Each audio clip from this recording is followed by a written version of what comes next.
नमस्कार, मैं निशा ठाकुर और आप देख रहे हैं मेट्रो मुंबई। वक्त हो गया है टॉप 10 बुलेटिन का, तो आइए एक नजर डालते हैं मुंबई की 10 बड़ी खबरों पर। आज नया साल का पहला दिन है और पहले ही दिन में कोरोना मामलों का मुंबई में विस्फोट देखने को मिला है। जहां महाराष्ट्र में 9,170 मामले दर्ज किए गए, तो वहीं मुंबई में उसके 50% से भी ज्यादा यानी कि 6,000 से ज्यादा मामले दर्ज किए गए हैं। जनवरी के तीसरे सप्ताह में महाराष्ट्र के अंदर कोरोना के 2 लाख एक्टिव मरीज होने की आशंका है। यदि ऐसा हुआ तो तकरीबन 80,000 लोगों के मौत की भी आशंका जताई गई है। महाराष्ट्र के हेल्थ सेक्रेटरी प्रदीप व्यास ने ये अंदेशा जताया है। व्यास के मुताबिक अगर 1% भी मौत हुई तो ये आंकड़ा 80,000 तक जा सकता है। इस संबंध में प्रदीप व्यास ने सभी राज्य के जिला अधिकारियों को पत्र लिखा है। उन्होंने पत्र में आगाह किया है कि कोरोना की तीसरी लहर माइल्ड होगी, इस भ्रम में न रहे और टीकाकरण पर जोर दें। प्रदीप व्यास ने पत्र में लिखा है कि तीसरी लहर को लेकर सोशल मीडिया पर दी जाने वाली भ्रामक जानकारियों पर यकीन करने से बचें। कोरोना की तीसरी लहर हल्की होगी या इसके गंभीर परिणाम होंगे, ये अभी तक पूरी तरह से स्पष्ट नहीं है। ऐसे में सोशल मीडिया पर आने वाली जानकारियों पर ध्यान केंद्रित करने के बजाय लोगों की सुरक्षा और वैक्सीनेशन पर बल दिया जाना चाहिए। जीनोम सीक्वेंसिंग के डेटा पर अगर यकीन किया जाए तो अभी भी 70% मरीजों के शरीर में कोरोना का डेल्टा वेरिएंट मौजूद है। यह आंकड़ा अलग अलग जिलों में कम या ज्यादा हो सकता है। पिछले 24 घंटों में मुंबई में कोरोना के मरीजों की संख्या काफी ज्यादा बढ़ गई है, जिसने चिंता भी बढ़ा दी है। News desk metro Mumbai. Maharashtra में लगातार कोरोना के मामले बढ़ रहे हैं। अब ऐसे में स्कूल और कॉलेजेस को भी खोल दिया गया है। लगातार हालांकि मांग की जा रही है कि स्कूल और कॉलेजेस को बंद कर दिया जाए, बच्चों की जान के साथ खिलवाड़ ना किया जाए। अब ऐसे में उच्च शिक्षा मंत्री उदय सामंत का बड़ा बयान सामने आया है। महाराष्ट्र में बेहद तेजी से कोरोना के मामले बढ़ रहे हैं। कोरोना की इस रफ्तार से महाराष्ट्र की सरकार के माथे पर चिंता की लकीरें पड़ चुकी हैं। आलम यह है कि सरकार अब लॉकडाउन जैसे कड़े फैसले लेने के लिए विचार विमर्श करने पर मजबूर है। ऐसे में महाराष्ट्र के कॉलेजों में आने वाले छात्रों के लिए भी शिक्षा विभाग जल्द फैसला लेने वाला है। कोरोना के बढ़ते संक्रमण का खतरा कॉलेज आने वाले छात्रों को भी अपनी चपेट में ले सकता है। लिहाजा राज्य के उच्च शिक्षा एवं तकनीकी मंत्री उदय सामंत ने प्रदेश के कॉलेजों को अधिकारियों से साथ मीटिंग की है। इन सभी कॉलेजों को बंद करना है या फिर प्रतिबंधों को कड़ा करना है, इस विषय पर शिक्षा विभाग जल्द ही निर्णय लेगा। महाराष्ट्र में ओमिक्रॉन दुगनी रफ्तार से बढ़ रहा है। ऐसे में शिक्षा विभाग बढ़ते संक्रमण को लेकर चौकन्ना हो गया है। आगामी 3 जनवरी को शिक्षा विभाग के वरिष्ठ अधिकारियों की बैठक होने की संभावना है। साथ ही इसी मीटिंग में यूनिवर्सिटीज के वाइस चांसलर द्वारा पेश की जाने वाली रिपोर्ट के बाद मंत्री उदय सामंत मुख्यमंत्री उद्धव ठाकरे से चर्चा करेंगे, जिसके बाद ये फैसला लिया जाएगा कि इन कॉलेजों को कोरोना के बढ़ते खतरे की वजह से बंद किया जाना है या फिर प्रतिबंधों को और भी सख्त किया जाएगा। News desk metro Mumbai. Maharashtra के स्वास्थ्य सचिव प्रदीप व्यास ने कोरोना के बढ़ते मामलों को लेकर चिंता जताई है। साथ ही लोगों को लापरवाह न होने की भी सलाह दी है और साथ ही ये भी भविष्यवाणी कि जनवरी तक राज्य में 2 लाख से ज्यादा एक्टिव मरीजों की संख्या होगी। जनवरी के तीसरे सप्ताह में महाराष्ट्र के अंदर कोरोना के 2 लाख एक्टिव मरीज होने की आशंका है। यदि ऐसा हुआ तो तकरीबन 80,000 लोगों के मौत की भी आशंका जताई गई है। महाराष्ट्र के हेल्थ सेक्रेटरी प्रदीप व्यास ने ये अंदेशा जताया है। व्यास के मुताबिक अगर 1% भी मौत हुई तो ये आंकड़ा 80,000 तक जा सकता है। इस संबंध में प्रदीप व्यास ने सभी राज्य के जिला अधिकारियों को पत्र लिखा है। उन्होंने पत्र में आगाह किया है कि कोरोना की तीसरी लहर माइल्ड होगी, इस भ्रम में न रहे और टीकाकरण पर जोर दें। प्रदीप व्यास ने पत्र में लिखा है कि तीसरी लहर को लेकर सोशल मीडिया पर दी जाने वाली भ्रामक जानकारियों पर यकीन करने से बचें। कोरोना की तीसरी लहर हल्की होगी या इसके गंभीर परिणाम होंगे, ये अभी तक पूरी तरह से स्पष्ट नहीं है। ऐसे में सोशल मीडिया पर आने वाली जानकारियों पर ध्यान केंद्रित करने के बजाय लोगों की सुरक्षा और वैक्सीनेशन पर बल दिया जाना चाहिए। जीनोम सीक्वेंसिंग के डेटा पर अगर यकीन किया जाए तो अभी भी 70% मरीजों के शरीर में कोरोना का डेल्टा वेरिएंट मौजूद है। यह आंकड़ा अलग अलग जिलों में कम या ज्यादा हो सकता है। पिछले 24 घंटों में मुंबई में कोरोना के मरीजों की संख्या काफी ज्यादा बढ़ गई है, जिसने चिंता भी बढ़ा दी है। News desk metro Mumbai. Mumbai और महाराष्ट्र में कोरोना के मामले तेजी से बढ़ रहे हैं और तेजी इतनी, रफ्तार इतनी कि अब इसे काबू में करना मुमकिन नहीं रह गया है, सिवाय एक पर्याय के, जो है पाबंदियों को सख्त कर देना। महाराष्ट्र के तमाम बड़े बड़े मंत्रियों ने महाराष्ट्र में लॉकडाउन लगाने की सलाह दी है। महाराष्ट्र के 5 मंत्रियों ने इस महीने लॉकडाउन लगाए जाने की पुख्ता संकेत दिए हैं। महाराष्ट्र के उप मुख्यमंत्री अजीत पवार के मुताबिक 4 दिन के अधिवेशन में 10 मंत्री और 20 विधायक कोरोना पॉजिटिव हुए हैं। महाराष्ट्र में कोरोना मरीजों की संख्या में तेजी से इजाफा हो रहा है। उन्होंने चेतावनी दी कि यदि इस रफ्तार से कोरोना के केस बढ़ते रहे तो लॉकडाउन लगाना ही पड़ेगा। अल्पसंख्यक मामलों के मंत्री नवाब मलिक के मुताबिक शादी और समारोह में बढ़ती भीड़ और कोरोना के नियमों के उल्लंघन के कारण कोरोना के आंकड़ों में बढ़ोतरी हो रही है। नवाब मलिक के अलावा मुंबई के पालक मंत्री असलम शेख ने भी कोरोना के बढ़ते मामलों के कारण लॉकडाउन को जरूरी बताया है। इनके अलावा महाराष्ट्र के स्वास्थ्य मंत्री राजेश टोपे और आपदा एवं पुनर्वसन मंत्री विजय वड़त्तीवार ने भी लॉकडाउन के संकेत दिए हैं। इस सबसे ज्यादा महत्वपूर्ण, महाराष्ट्र के स्वास्थ्य सचिव ने राज्य के तमाम कलेक्टरों को बकायदा पत्र लिखकर कोरोना का आंकड़ा इस महीने 2 लाख के आसपास पहुंचने का अंदेशा जताया है। लॉकडाउन के अंदेशा इस महीने 2 लाख के आसपास पहुंचने का अंदेशा जताकर लॉकडाउन के अंदेशे को पुख्ता कर दिया है। मेट्रो मुंबई के लिए निशा ठाकुर के साथ हितेंद्र पवार की रिपोर्ट। मुंबई, जिसे एक माया नगरी माना जाता है, मुंबई को नाइट लाइफ के लिए जाना जाता है। मुंबई दुनिया भर में प्रसिद्ध है, लेकिन मुंबई का एक रूप, एक रुख, एक पहलू ऐसा भी है जिससे हम सब वाकिफ नहीं है, या फिर यूं कहे कि वाकिफ होते हुए भी अनजान है। मुंबई की सड़कों पर लोग कैसे अपना जीवन व्यतीत करते हैं, एक समाज जो कि दर बदर भटकता है महज 2 वक्त की रोटी कमाने के लिए, कैसी होती है उनकी जिंदगी, देखिए इस रिपोर्ट में।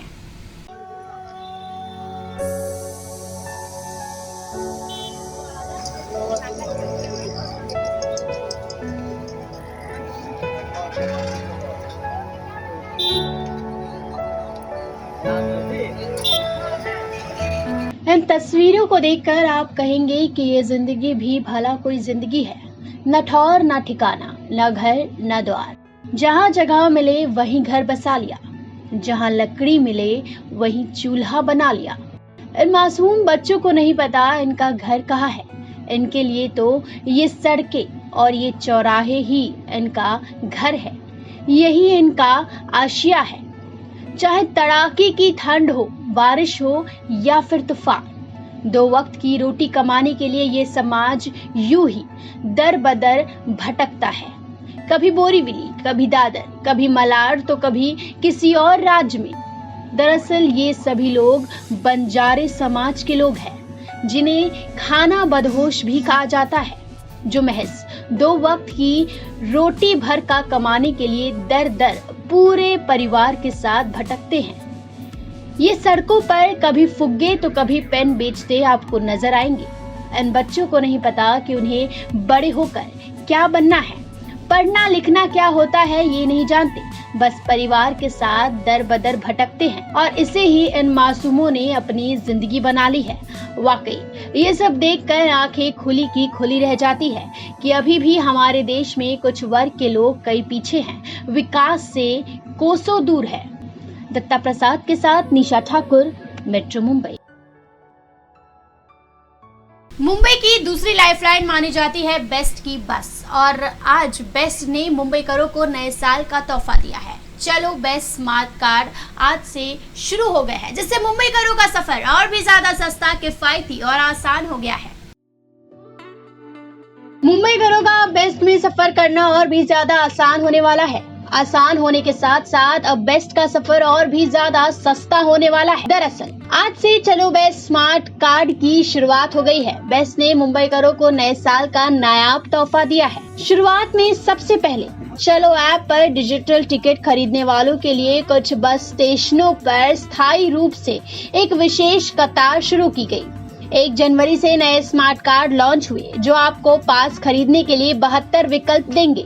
स्मार्ट कार्ड NCMS के अनुरूप होगा, जो ये सुनिश्चित करेगा कि निकट भविष्य में मेट्रो और रेलवे जैसे परिवहन के अन्य साधनों के लिए भी उसी कार्ड का उपयोग किया जा सके और भविष्य में खुदरा खरीदी यानी राशन आदि के लिए इसे बैंक ATM के रूप में भी इस्तेमाल किया जा सकता है।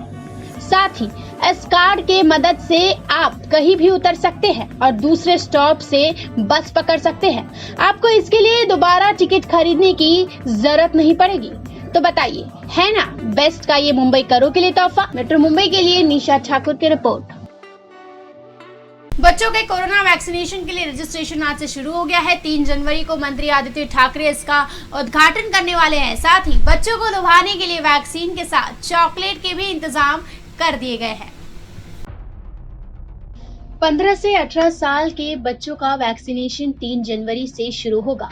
इसके लिए 1 जनवरी से ऑनलाइन रजिस्ट्रेशन शुरू हो चुका है। इसके लिए https://coin.go.in पर रजिस्ट्रेशन किया जा सकता है। मुंबई के BKC में 15 से 18 साल तक के बच्चों के लिए जंबो वैक्सीनेशन सेंटर बनाया गया है, जहां बच्चों के बैठने की विशेष व्यवस्था की गई है।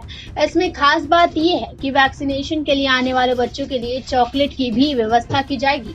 जिस तरह से कोरोना के मामलों में तेजी आ गई है, उसे देखते हुए बड़ी संख्या में 15 से 18 साल के बच्चों का वैक्सीनेशन के लिए आना लाजमी है। हितेंद्र पवार के साथ निशा ठाकुर, मेट्रो मुंबई। एक तरफ तो कोरोना का खतरा बरकरार है और मुंबई के तमाम जगहों से भीड़ की जो तस्वीरें हैं वो सामने आ रही है। मुंबई के सुप्रसिद्ध सिद्धिविनायक मंदिर से भी आज कोरोना को आमंत्रण देने वाली घातक तस्वीर सामने आई। आज से साल की शुरुआत हुई है। नए साल का आज पहला दिन है और इस मौके पर हजारों श्रद्धालु मंदिरों का दर्शन करने चाहते हैं। इसी वजह से आज मुंबई के सबसे प्रसिद्ध सिद्धिविनायक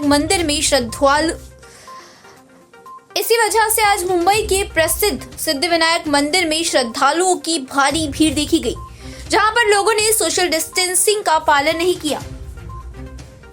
मुंबई में कल 31 दिसंबर 2021 को BMC और मुंबई पुलिस की ओर से नए दिशा निर्देश जारी किए गए थे, लेकिन आज जनवरी 2022 को सिद्धिविनायक मंदिर के दर्शन करने पहुंचे श्रद्धालुओं ने कोविड गाइडलाइंस के नियमों का उल्लंघन किया। भारी भीड़ को देखते हुए लोगों ने ठीक से मास्क नहीं लगाए थे, वहीं सोशल डिस्टेंसिंग का पालन भी नहीं हुआ। वहीं आपको बता दें कि मंदिर के आसपास पुलिस की मजबूत तैनाती भी देखी गई। इसी वजह से सिद्धिविनायक मंदिर में यूं उमड़ी भीड़ पर लोगों का क्या कहना है, आइए जानते हैं। मेरा यही कहना है कि भीड़ देख के तो लग रहा है कि पाबंदी होनी भी चाहिए, पर हम भी जैसे आए हैं क्योंकि पहला दिन है साल का और दर्शन करना है, मन्नत है, तो हम भी आ गए हैं। लेकिन हम देखिए बच्चों को लेके नहीं आए हैं। यहाँ काफ़ी लोग बच्चों को लेके आए हैं, जो बहुत बहुत रिस्की लग रहा है और भीड़ काफ़ी है। मुझे लगता है कुछ हद तक थोड़ा कंट्रोल में लाने के लिए ये सब करना चाहिए। होना तो नहीं चाहिए, ये तो गरीब लोग मर जाएंगे इसमें, और क्या है सारा दिन तो सुना आपने लोग क्या कह रहे थे। सिद्धिविनायक मंदिर में आज साल के पहले दिन भगवान से अपनी मन्नत मांगने ये जो श्रद्धालु पहुंचे थे, उन्होंने कोविड नियमों का उल्लंघन किया है। अब देखना होगा कि ऐसे ही जिस तरह से मुंबई में लगातार कोरोना के मामले बढ़ रहे हैं, अगर ऐसे ही कोरोना नियमों का उल्लंघन किया गया तो ये मामले ऐसे ही बढ़ते रहेंगे। तो आपने अभी सुना किस तरीके से जो श्रद्धालु यहाँ दर्शन करने के लिए आए थे, उन्होंने अपनी जो प्रतिक्रिया है वो रखी और उन्होंने साफ तौर पे कहा कि सरकार को इस पे विचार करने की ज़रूरत है, लॉकडाउन ना लगाए, इसके बजाय कोई और उपाय निकाले। हालांकि जिस तरीके से कल जो है प्रेस कॉन्फ्रेंस किया गया था, BMC और मुंबई पुलिस की एक पहल जो है सामने देखी गई है, जिसे दिशा निर्देश भी जारी कर दिया गया है। शाम 5 बजे से लेकर सुबह के 5 बजे तक जो है सख्त पाबंदियाँ रहेगी, खासकर जो सार्वजनिक जगह है जहाँ जहाँ भीड़ लगते हैं, चाहे वो मंदिर हो चाहे बीच हो या होटल्स या कोई भी जगह पार्क वगैरह हो, उस जगह इकट्ठा नहीं रह सकते हैं। तो चलिए अभी के लिए बस इतना ही, तब तक मुझे दीजिए इजाज़त। मैं हूँ प्रीतम सिंह। WHO, जिसे विश्व स्वास्थ्य संगठन माना जाता है, वर्ल्ड हेल्थ ऑर्गेनाइजेशन का ये मानना है कि साल 2022 में पूरी दुनिया से कोरोना का खात्मा हो जाएगा। और ये किस बेसिस पर, किस बुनियाद पर कहा जा रहा है, देखिए इस रिपोर्ट में। दुनिया भर में लोग नए साल का स्वागत करने के लिए उत्साहित है, लेकिन कोरोना वायरस का संकट अभी भी बना हुआ है। दूसरी ओर ओमिक्रॉन वेरिएंट तेजी से दुनिया के 24 देशों में फैल रहा है। तो अब एक अच्छी खबर है, क्योंकि विश्व स्वास्थ्य संगठन के प्रमुख ने कहा है कि नए साल 2022 में कोरोना महामारी खत्म हो जाएगा। इसके लिए विश्व स्वास्थ्य संगठन का कहना है कि कोरोना महामारी को खत्म करने के लिए दुनिया भर की सरकारों को मिलकर काम करना चाहिए। विश्व स्वास्थ्य संगठन के प्रमुख टेड्रोस अदनॉम घेब्रेयेसस ने कहा कि 2022 में आइए हम सब मिलकर कोरोना को हराने के लिए काम करें। इसके लिए सभी देशों को मिलकर काम करना चाहिए। अगर हमें आने वाले साल में इस महामारी को खत्म करना है तो हमें असमानता को खत्म करना होगा। उसके लिए हमें जून 2022 तक प्रत्येक देश में कम से कम 70% आबादी का टीकाकरण करने की आवश्यकता है। वैक्सीन का निर्माण नोवोवैक्स सीरम इंस्टीट्यूट ऑफ इंडिया द्वारा किया गया है। विश्व स्वास्थ्य संगठन के प्रमुख ने कहा कि नए टीके से दुनिया भर में कोरोना के टीकाकरण में मदद मिलेगी। घेब्रेयेसस ने कहा कि साल 2021 में 33 लाख लोग कोरोना के कारण अपनी जान गंवा चुकी है। ये HIV, मलेरिया और इत्यादि बीमारियों के कारण होने वाली मौतों की कुल संख्या से अधिक है। लगभग 50,000 लोग अभी भी हर हफ्ते मर रहे हैं। इसके अलावा कई मौतों की सूचना अब तक नहीं मिली है। राजेश सोनी के साथ तृप्ति सिंह, मेट्रो मुंबई। कोरोना के मामले लगातार बढ़ रहे हैं। अब ऐसे में जो है केंद्र ने राज्य को पत्र लिखा है कि सर्दी, जुकाम, खांसी ऐसे मामूली लक्षण वालों को भी कोरोना के संदिग्ध मरीज माना जाए और उनकी भी कोरोना टेस्टिंग की जाए। इसीलिए 24 घंटों का टेस्टिंग बूथ जो है वो खोला जाए। देश में कोविड-19 से संक्रमित मरीजों की संख्या में लगातार हो रही बढ़ोतरी को देखते हुए केंद्र ने सभी राज्य सरकारों को विभिन्न स्थानों पर 24 घंटे कोरोना बूथ स्थापित करने की सलाह दी है। केंद्र सरकार ने राज्यों से इन बूथों पर कोविड-19 के लिए 24 घंटे रैपिड एंटीजन जांच की सुविधा मुहैया कराने के लिए कहा है। वहीं स्वास्थ्य कर्मियों को लक्षणों वाले मरीजों के लिए स्वदेशी रूप से निर्मित जांच किट का इस्तेमाल करने के लिए प्रोत्साहित किया गया। राज्यों के मुख्य सचिवों को लिखे पत्र में केंद्रीय स्वास्थ्य सचिव राजेश भूषण और भारतीय चिकित्सा और अनुसंधान परिषद ICMR के महानिर्देशक डॉक्टर बलराम भार्गव ने कहा कि बुखार, खांसी, सिर दर्द, गले में खराश, सांस लेने में तकलीफ, शरीर में दर्द, स्वाद या गंध की कमी, थकान और दस्त से पीड़ित किसी भी व्यक्ति को कोविड-19 का संदिग्ध मरीज माना जाए। केंद्रीय स्वास्थ्य सचिव और ICMR के महानिर्देशक ने एक पत्र में कहा कि सभी संदिग्धों की जांच की जानी चाहिए। जांच रिपोर्ट प्राप्त होने तक ऐसे व्यक्तियों को तुरंत खुद को अलग कर लेना चाहिए और स्वास्थ्य मंत्रालय के संबंधित दिशा निर्देशों का पालन करना चाहिए। राजेश सोनी के साथ तृप्ति सिंह, मेट्रो मुंबई। तो ये थी मुंबई की 10 बड़ी खबरें और आप देख रहे थे टॉप 10 बुलेटिन। रोज रात 10 बजे मेरे साथ देखिए मुंबई की टॉप 10 बुलेटिन सिर्फ मेट्रो मुंबई पर।